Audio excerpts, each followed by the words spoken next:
So I've invited people to take part in a panel discussion that Mel is going to lead, and it's just follow up to what we talked about on the debate, and also any other things that we would sort of priorities for an action plan.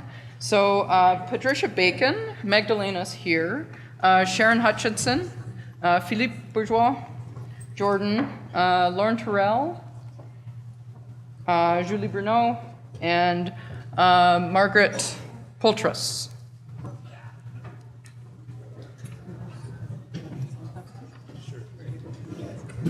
Okay, I hope no one falls off the stage.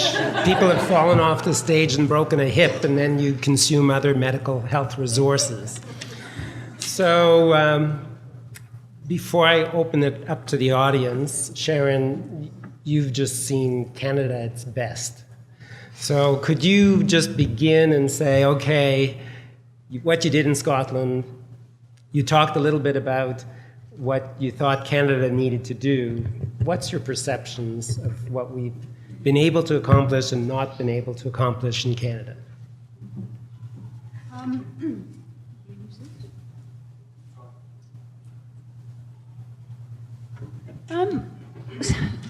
From my observation today, you've got all of the ingredients there that we've got. You're making a lot of progress in all the areas that we made progress on. The data, the patient advocacy groups, the networks, clinical champions. You have all of those ingredients, and I guess I'm not quite clear about the infrastructure in Canada, and I think we've made a lot of progress in Scotland, but I think one of the biggest, the key thing for me there, we did make progress, is in terms of the infrastructure, in terms of the governance, in terms of the leadership, in terms of the accountability.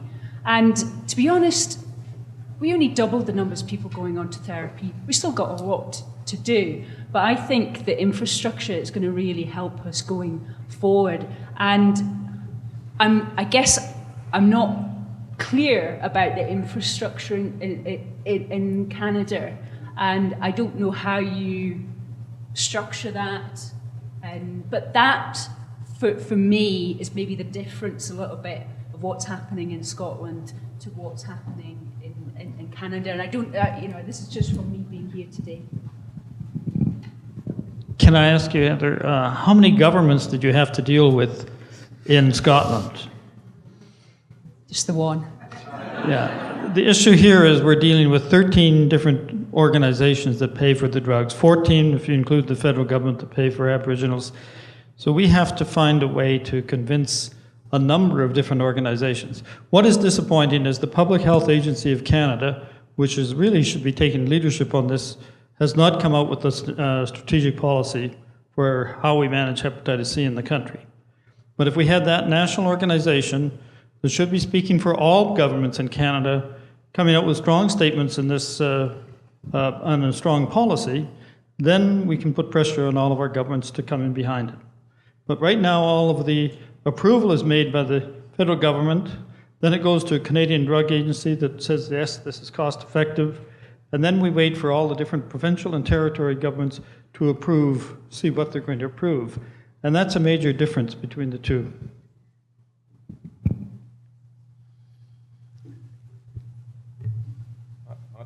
Totally focused on Scotland, but Sharon, I'm going to ask you another question. One of our challenges is even getting in the door with government, and I know Jason sort of asked you this, but I can tell you that the thing that made France decide to have a national screening program was that the Minister of Health was a gastroenterologist. It was not because there was some innate understanding of the disease. So I'm curious, in Scotland, was there the Minister of Health, did he or she have some interest in this disease, and were you able to get an audience that made a difference? Well, ourselves and the patient advocacy groups really tried to get certain ministers on board with this. So we did seek out ministers to try and champion that within government. Our first minister, actually, her constituency has one of the highest prevalences of hepatitis C in the whole of Scotland. And so whenever there was a launch event or anything like that, we'd made sure she was invited along and it was on her radar. And it was just about pushing that. We certainly have closer working relationships with the civil servants, and I know that doesn't happen in every country.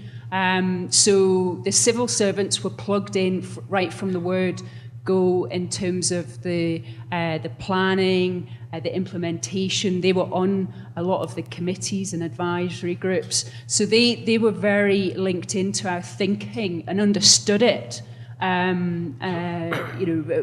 Were very familiar with it. So when they went and talked to their ministers, they were very confident in explaining what the issues were and explaining the case. I think obviously a smaller country that we can make that happen. But you need to overcome that challenge, I guess, in Canada. Have the state supportive? Sorry? Have the state supportive a few years in? Absolutely. I recall actually that there were some questions after a couple of years into the action plan when we had the economic crisis, and there was question marks asked then. Well, how much money are we putting to hepatitis C? But they'd already committed to it, and we made every effort to demonstrate what impact that was having. And because we were making progress in the right direction, it was very difficult for them to retract on the funding. And now we're trying to make the most of the fact that Scotland's got a global reputation in this respect, and Scotland likes to have a portfolio that has a global recognition. So you have to work very closely with government and just try whichever way you can to get in there and create these relationships. Margaret? Working? Yeah, okay, there we go. So one thing I heard today, and one thing that I know as a vision of All Nations Hope Network and of Indigenous people that I've worked with across Canada and in Saskatchewan, and even some of the doctors and the champions that I've seen across Canada, some professional people that are working around hepatitis C and working with Indigenous people. If this problem is an Indigenous problem, then the solutions have to come from Indigenous people. And since colonization, since residential schools, since the many things that have happened in our communities that have impacted us in terms of presenting now with hepatitis C as a major problem in our communities, we want to be part of the solution. And part of that says to me as a First Nations Cree woman is that I'm not going to have my hand out all the time asking the government or the pharmaceutical companies to help me. I want to be able to do that myself within my own nation, within my own communities. We want to restore what has been taken or lost or stolen from us in many different ways. And for us as Indigenous people, it's not a pill that's going to save us. It's so much more than that. We look at a holistic picture, right? I like what some of the young doctor here, I think he must be about 20 years old, hey? And so anyway, wow. And good looking, so there you go. Anyway, it's about ourselves, right? Who are we as human beings? Everybody sitting in this room, we're all human beings. And those are some of the teachings that we've lost as Indigenous people. And I believe your nations have lost those ways too, to understand that we shouldn't be waiting for the government or a pharmaceutical company to save us, that we should be doing that from here. And for us as Indigenous people, that HIV and hepatitis C, those aren't the problems in Indigenous people. It's much deeper. It's deeper rooted issues that stem from in here that we need to heal from. And those solutions lie within us from the teachings of our ancestors, our traditional ways, our ceremonies, our customs, our teachings, our language, the land. We have our own science that we follow as Indigenous people that has to be brought back. We have our own herbs, our own medicines that we take that are very helpful for what we're living with, what we're impacted with today, whether it's diabetes, HIV, hepatitis C. We're looking at, we're looking at new new and innovative ways, creative ways of living today, because today the dollar means more to some people than others, right? But for us as Indigenous people, it's about that life, and it's about giving life to the people. It's not about how much the government is going to give us, or how much the pharmaceutical companies, or how much the institutions, the agencies, the systems are going to help us. It's about us helping ourselves now. It's time to move forward, and we want to work in partnership with what exists. Oh yes, taking a pill for hepatitis C, the cure is part of that, but it's not everything. And that's where we shouldn't put all our eggs in the basket. And who cares if the rooster or whoever has teeth? But I think that we need to really be innovative and creative and work at many nations, because I know where I'm from as an Indigenous person, as a Cree person, and I want to lead forward my vision for my children and my grandchildren, so we don't have hepatitis C in future generations, and that we're not working at that, but we're going to dig deep in here to find out what's going on in our communities. And that's where we need you to help us, and to understand that as Indigenous people, we have our own science, we have our own ways of moving forward and helping that to look at health and wellness in our communities, and to fight hepatitis C, and to look for people, to give that hope for the people that there is a cure. We see way too many Indigenous people dying of hepatitis C, and they're not old ladies. There are young people that are dying of hepatitis C, and we're concerned about what we're seeing in our communities. And we want to look at research, and we want to bring life to our communities at all costs. And the cost isn't money. The cost is your time, your understanding that Indigenous people, the history of Indigenous people in this land. This land here is the land of our ancestors, of Indigenous people. We once were very strong people here, and we had a lot of good ways that we want to go back to. A lot of our ceremonies, our teachings, our medicines, we want to go back to that. We want to relearn that, reclaim that, restore the nations, and we want to work hand in hand with what exists here today. So for us, it's we want to be part of that solution. You talk about a national plan, you talk about a strategy. Well, we want to be part of that solution, because if it's Indigenous people, we have to be. We don't want Band-Aids anymore. We want to look for solutions, and we want a cure. So thank you. Thank you.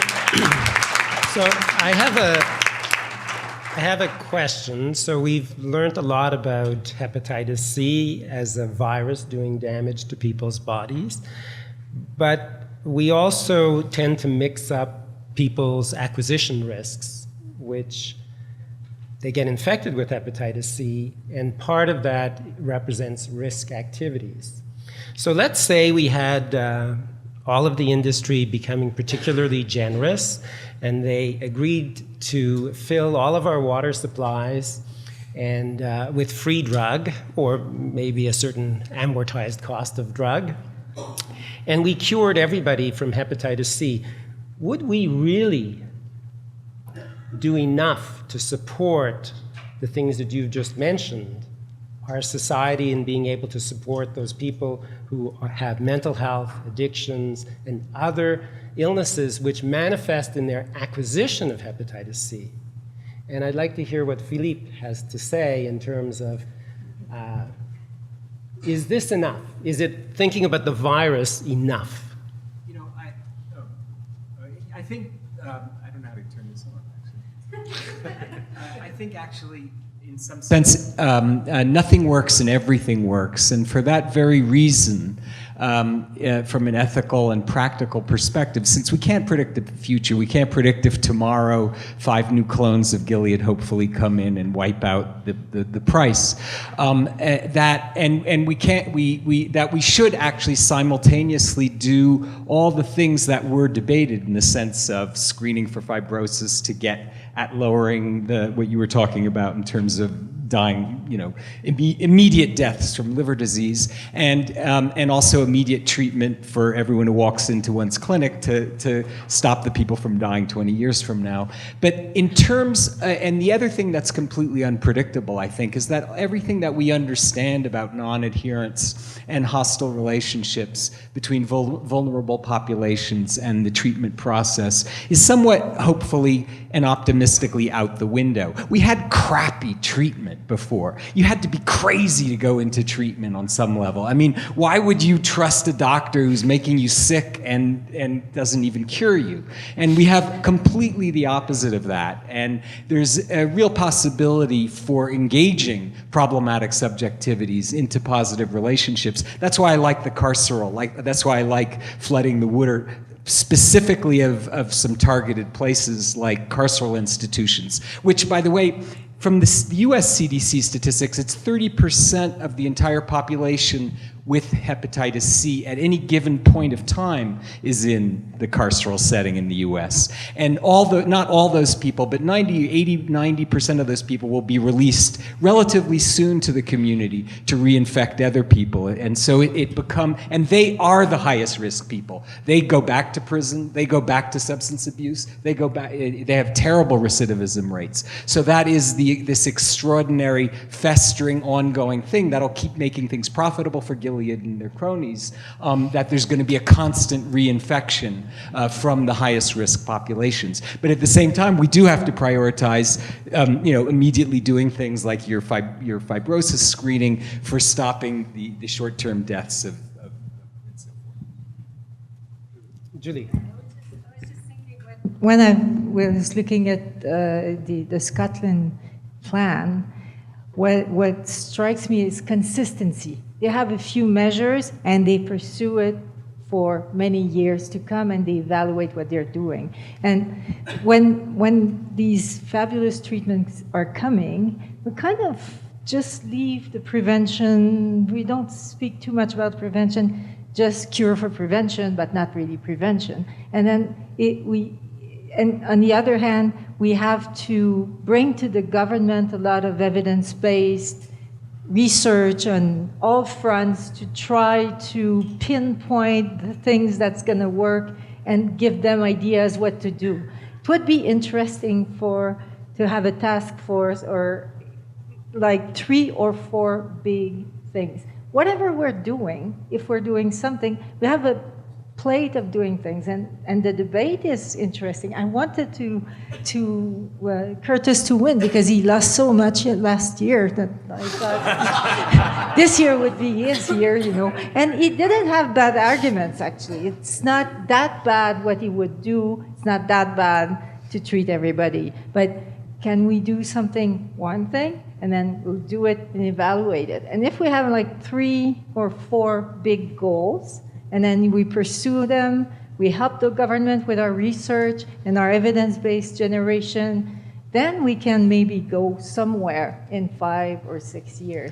I'm afraid we go balance from one thing to another with the flair of the moment and the motto that we like in North America. So we already heard that we have a very handsome, young physician who wants to treat everybody. And then Curtis got thrown off the panel because he lost, and he wants to wait until you're on death's doorstep. And, but these are these specialists kind of people, and I'd like to hear a little bit more about, in HIV, people are realizing that if you demedicalize therapy, you can actually increase access. So perhaps, Madalena, you could comment on some strategies you would put forward. Let me start with turning it on. I don't know if it works or not. When I see a patient, it's really easy to debate right here when patients are not sitting in front of you and debate, pros and cons of treating everybody. The problem is when you're sitting in front of somebody and saying, I can't really start my life because I don't want to be stigmatized, with my potential partner. I don't want her exposed to potentially hepatitis C. I don't want to transmit the virus to my unborn child. When you're actually having that conversation, it's a completely different experience. I personally believe everybody should have access to it. That's just my own personal belief. Strategies, though, I think patient advocates need to be really, really loud. And this is where, we can only say so much to the government. There has to be another loud voice out there, and I would encourage all my patients, if I knew where to send them, I would encourage them to stand up and say, I need treatment. Because without a large group of people saying that, government will not take notice of handsome Dr. Phil here or anybody else. Seriously, even with evidence that you can present, I think there has to be a bigger voice out there, and I think we have to tell our patients where to go to really, open this up and be loud. People, they have, they might have more impact than all of us here put together. So how about Patricia? How loud is your voice? We heard from Daryl. We want to hear how loud your voice is. Well, thanks. Action Hepatitis Canada. I think we're trying to be a louder voice, and we're trying to. We're living in a fairly negative climate in Canada around advocacy and the word advocacy and how and when we're allowed to use it. So we have to be very careful, but at the same time, the AHC is recognizing that there's a need for that, and I agree that I think every person who's sick with hepatitis C needs to have an advocate or an advocacy organization standing behind them.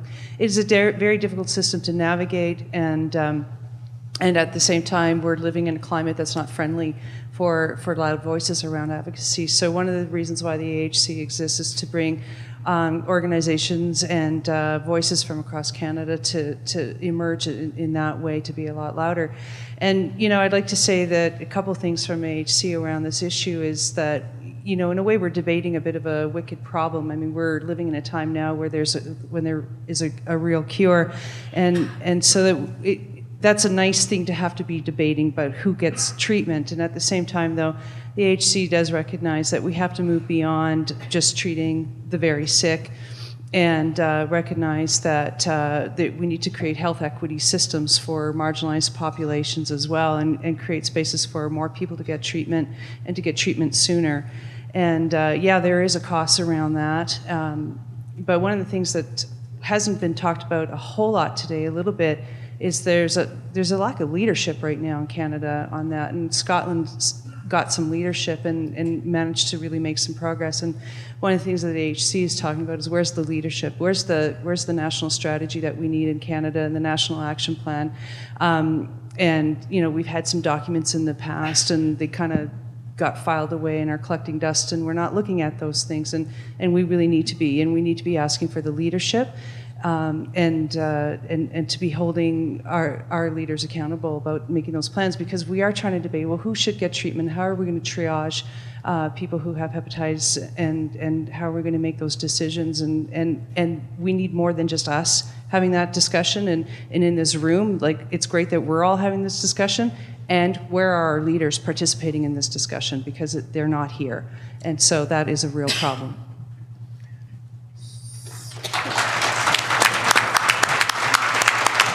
So I'm cognizant of the time, and it's been a long day. Are there any other questions from the audience that wants to be posing a learned question to our panel members? Or shall we call it a day and thank you all for coming? Michael.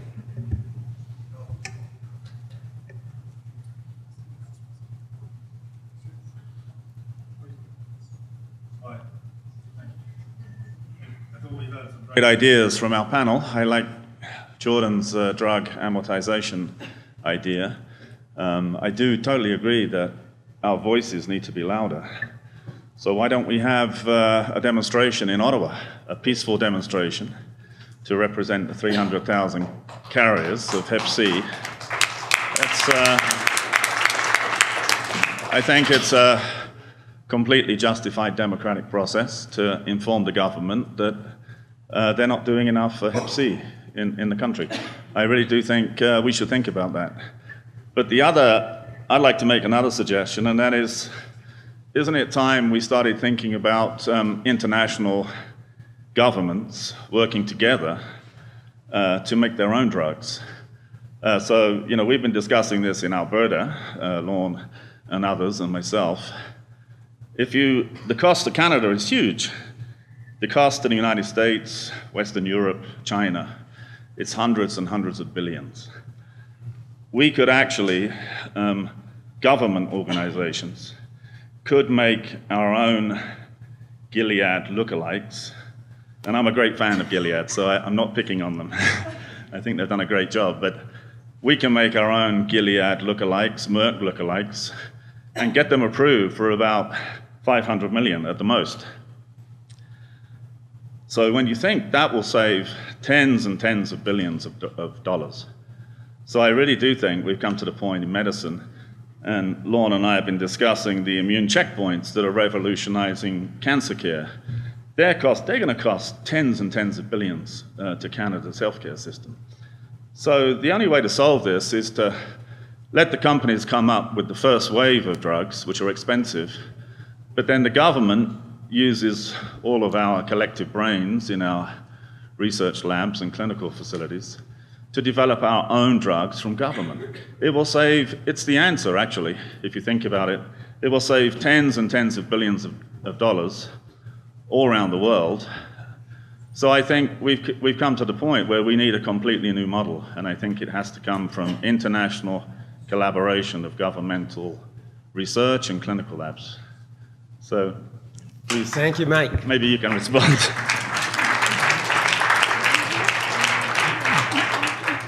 Jason, is this going to be a hard question? No, this one's an easy one. No, Sharon, I'm just curious if there's any tools that you found particularly useful that you sort of maybe worked collaboratively with your community advocates in terms of presenting the data in a sort of way that they could then take to governments to advocate on their behalf. And I'm wondering if that's maybe one potential solution or an idea of ways that researchers and practitioners could work better with the community to develop something short, policy briefings or shorter documents, not big long reports, but something that can be put in front and said, here's the evidence, this what. Has anything like that been attempted in Scotland, and was it useful, or, and yeah? Tools to pass on, I think we just made our time freely available to the patient advocates. Often set up the meetings with ministers. I remember going along and presenting at lots of different meetings in advance of the action plan. There was a chief medical officer working group that presented at that. And obviously we try to kind of present our data in as kind of straightforward fashion as possible. So it isn't too technical, too in-depth. It's about getting across the key messages. It's obviously important, very important for you to be working closely with the patient advocacy groups and setting up those meetings, important meetings with ministers and so on. I can't think of any particular tool that we worked, but I think it is important that to distill and to pick up what Julie was saying is that it's like honing in on a couple of key things is actually maybe important rather than trying to give a wealth of information and just focusing in on key things. And I think the thing that we focused in on the most is this rising curve of people with very advanced liver disease. And our government was quite switched on to that because they remembered very closely HIV and how much focus there was on AIDS monitoring. And we were able to show that Hep C had gone above HIV in terms of HIV-related deaths many years ago. And it was, I think it is just kind of distilling it down into key messages and key data that patient advocacy groups can use, and also policymakers can latch onto them quite quickly. Eleanor, you have the last word. The last word, thank you. So a comment and a question and a question. So the comment firstly is, at the present stage, we know that non-interferon-based therapies we will have shortly. And there'll be a proof of stage 2 fibrosis and more in all likelihood, and we'll have access to this in all likelihood in not so long a distant future. But I bet even with that, we will not have the patients to fill up our clinics or to treat at a huge meaningful cost. And that comes back to the whole concept of screening. I think we're just missing the boat on this whole concept of screening. And it is true that PHAC should have been doing some of this, and then we're doing this expert committees, etc. But maybe we should be looking at more innovative solutions without relying purely on the government to do all the work all the time. And I think that will probably take aspects of public endorsement You know, there's a lot of noise that could be made in the media if family physicians are actually aware of the disease process. So it's education there, it's education to the public. And the question is, who's really going to give that education? Truthfully, nobody likes to listen to me, or unfortunately Jordan, when we go on radio or on TV. But when a patient stands up there and gets misdiagnosed or misses the boat, you hear about it in your clinics for the next 4 weeks. So really, I think it comes back to the patients, unfortunately, making more of a stronger noise in the population. I'll go back on one anecdote. I had a patient with genotype 3 who relapsed. This is about 5 or 7 years ago. And he couldn't get retreatment because in BC you could not get retreatment back then. And he wrote a letter to the MLA. And he wrote a second letter. And then he went to Victoria. I got a call to my office saying, please treat this patient. I've given you the drug. Do whatever you need to do, treat the patient. But it just goes to the point where you have to make some degree of noise. And it takes, I think, more people on the grassroots doing that. And I think that perhaps when these patients actually do come out, because I'll tell you, and Mel knows this more than anyone, that in BC we have these people identified. It's not that we're going to go screen air, but now we're just pulling them back into clinics and saying, look, we have it, at least if you have for stage 2. And we go to government and say, look, we're working with you. Thank you for stage 2. And then we'll work at stage 0 and stage 1 fibrosis. So that's my comments. But the question comes back to the Scotland, and I think you've done a fantastic job. But I noted, as you did, I think, that your screening, identification, and treatment of those baby boomers who are the most prevalent with Hep C and the highest advanced disease is low. How can we get to them? What are you doing to get to them, and what can we do in Canada?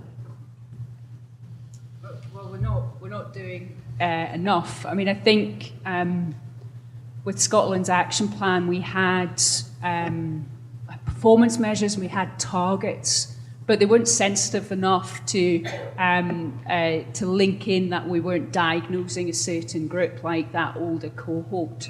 And the focus, we're actually in the middle of putting together some new recommendations and principles for treatment of hepatitis C in Scotland, where the focus, we're still going to have targets in terms of numbers of people initiated on treatment, but we're also going to have a target now in terms of the numbers of, we want to reduce the numbers of very advanced liver disease cases.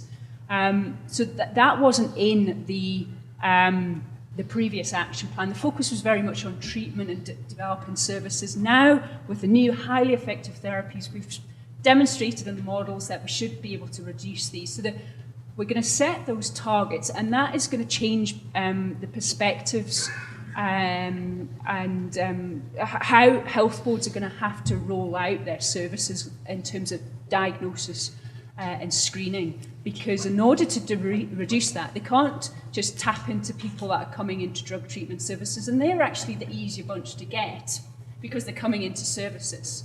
And so we are going to have to come up with new approaches. I'm not sure whether a kind of blanket birth cohort screening approach is going to go down in the UK. It's going to be, I think it'd be challenging for it to be cost effective, but there might be ways of doing that if we tapped into certain high prevalence areas. We haven't got the solutions to this yet, but we are trying to put that on the agenda with the data that I've presented today, and the focus now in terms of a new target in terms of reducing these very advanced disease cases means that we have to tackle the screening and diagnosis of those. So I know that Joyce has to do a wrap-up, and I lied. I said Alnor was going to have the last word, but Eve is going to have the last word, but she's going to ask a super quick question. I'm actually going to make a super quick comment because we've had a wonderful day today of all sorts of exciting ideas and research and whatnot, but what I haven't heard very much about is hepatitis C in children. And I want to make the point that when we prioritize severe disease, it gives us a reason to pass on children, because by and large, they don't have severe disease. But when we treat children, we treat the community. We have a way to get into the whole community. Parents become aware of this. Quality of life for the community improves, because we no longer have parents worrying about whether Susie can go on the field trip, or whether James can go to camp, or whether they can play sports. And they become aware of the fact that this is a problem which is treatable, and now with these drugs, much easier to treat children than before. And it gives us a rallying point around which the voice of the community can close. And it's a little disappointing that we've kind of not talked much about children today. I couldn't let the day close without putting a word in for them. Okay, we want you to recruit a child to be the voice of the children, and that'll help for the patient advocacy component. Joyce? Oh, Julie.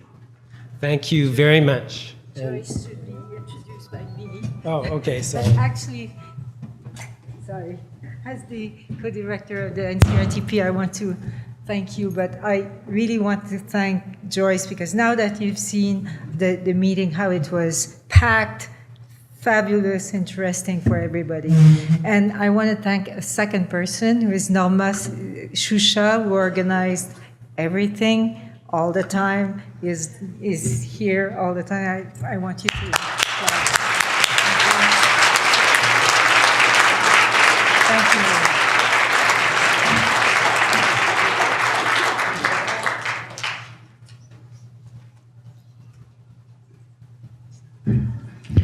Okay, first of all, thanks everybody for coming. The turnout was fantastic. I'm really happy to see the breadth of people here. We've got clinicians, we've got basic scientists, we've got community people. So thank you all for coming. I look forward to this meeting every year. As a basic scientist, this is really the one chance I get to see hepatitis C in its entirety, so a truly sort of interdisciplinary presentation.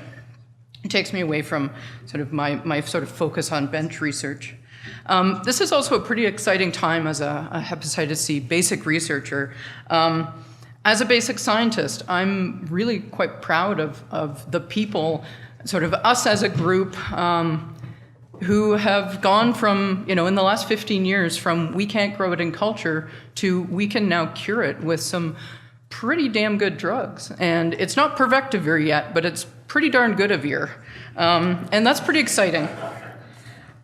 So it's a new era of hepatitis C. You can take a handful of pills. I've never seen them, so I don't know how big the handful would be.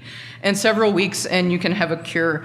And every year I have a chat with Frank, who is our patient mentor in the program, and he tells me about his story. And in brief, he had hepatitis C, it wrecked his liver, he had a transplant, he went through the old school therapy of interferon, and he was cured. And now we have the possibility of doing that and Frank got his life back, and he talks about his sort of second life.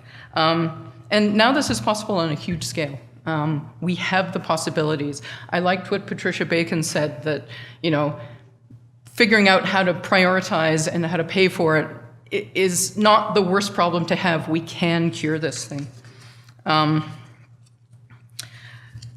So how do we use it? I mean, it is about the money. We heard that. It's about the money. We do have to make priorities. Treatment can't be just for certain populations, just the ones easier to treat. We need to find a way to treat marginalized populations, indigenous populations with, and that means you have to get to know culture. You have to get to know drug culture, where sharing needles is a way that you give a gift to somebody it's really interesting. It's about leadership and advocacy, and we've talked a lot about that, and I was happy to hear sort of what happened on the panel discussion and all of us in the room getting to know Action Hepatitis and what they're doing, and to be active ourselves, and I'll go to Ottawa. But it's also about the virus. Resistance has been an issue, and we still need basic research to figure out how some of these drugs work still, and also to look at resistance. So these are our challenges for the future, and I look forward to working in hepatitis C with all of you and at these conferences in the future to see how we tackle these challenges. Okay, so first, I'd like to thank the sponsors. They're up here on this chart, and without them, we couldn't do this for sure. So they've been very generous for all 4 years of this conference, and we couldn't thank them enough, as much as we use Gilead's name sort of in vain. And we apologize for that. So thank our sponsors.